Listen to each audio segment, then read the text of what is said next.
हमारे को निशान नहीं दिखा इसलिए हमने ऐसा किया। आपको खुद को पता है साहब, सांप अगर ऊपर से भी निकल जाए डर तो बैठता है। उसके बाद में क्या हुआ साहब कि जैसे बच्चे की जुबान जड़ी पड़ी और बोले कि इसको डिस्चार्ज कर दो।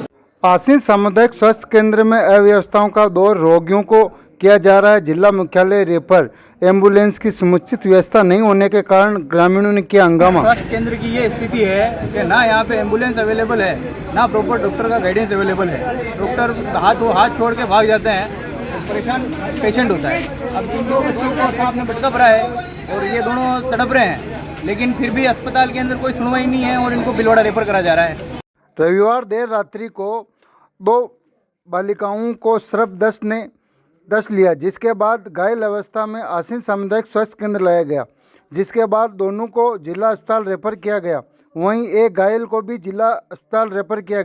वहीं आसीन सामुदायिक स्वास्थ्य केंद्र के डॉक्टर ललित पायक ने सोमवार सुबह 10 बजे जानकारी देते हुए बताया कि प्रियंका नाम से एक पेशेंट थी, 7:40 हमारे पास में आई थी। कंप्लेन करती स्नैक बाइट है, उसने सांप देखा उसने। मैंने उसके पैर में देखा निशान, मेरे को कोई निशान नहीं दिखा उस पर। तो मैंने उसको जांच के लिए भेजा कि BTCT करवा लियो एक बार, ताकि जांच पता चल जाए क्या दिक्कत है। अगर जांच में कुछ ऊपर नीचे आता है, जैसे ब्लीडिंग टाइम अगर बढ़ रहा है उसमें, तो खून जाने की संभावना रहती है। तो एक बार वो जाँच करवा लेते हैं ताकि पता रहे कि आगे कोई कॉम्प्लिकेशन तो नहीं होगा। तो जाँच के लिए भेजा उनको। जांच करवाने के 15-20 मिनट बाद भी नहीं है, उनको जांच कराने के इतना बोला कि जांच सैंपल लेकर के वापस आ जाओ ताकि आगे का ट्रीटमेंट चालू कर देना। फिर बाद में एक भाई साहब आए थे, नाम मेरे को पता नहीं उनका, वो आए थे और वो बोल रहे मैं जांच के लिए बाहर क्यों भेजा, जांच यहीं करवा लो। यहाँ पे हॉस्पिटल के अंदर CSC के ऊपर 8 दिन रुकते तक जाँचें होती है, उसके बाद में इमरजेंसी के लिए बाहर ही है, यहाँ पर नहीं है हॉस्पिटल के अंदर। ठीक, उसकी जाँचें आई, जाँचों में रिपोर्ट नॉर्मल आया है। उसके बाद उनके कहने पर हमने ASP जो सांप काटने पर जो इंजेक्शन लगाते हैं, वो हमने उनके जो भी जैसा भी ट्रीटमेंट प्रोटोकॉल है उस हिसाब से हमने उनका ट्रीटमेंट किया।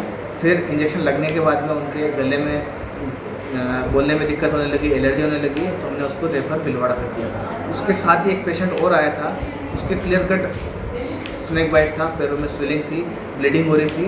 हमने उनकी जांच नहीं करवाई, उनको ट्रीटमेंट चालू करके उसको भी रेफर कर दिया कि आगे का ओपिनियन के लिए। नाइट में अगर कोई भी इमरजेंसी होती तो फिर यहाँ पर वो सुविधा नहीं है, इसलिए दोनों को रेफ़र किया। क्या कमी?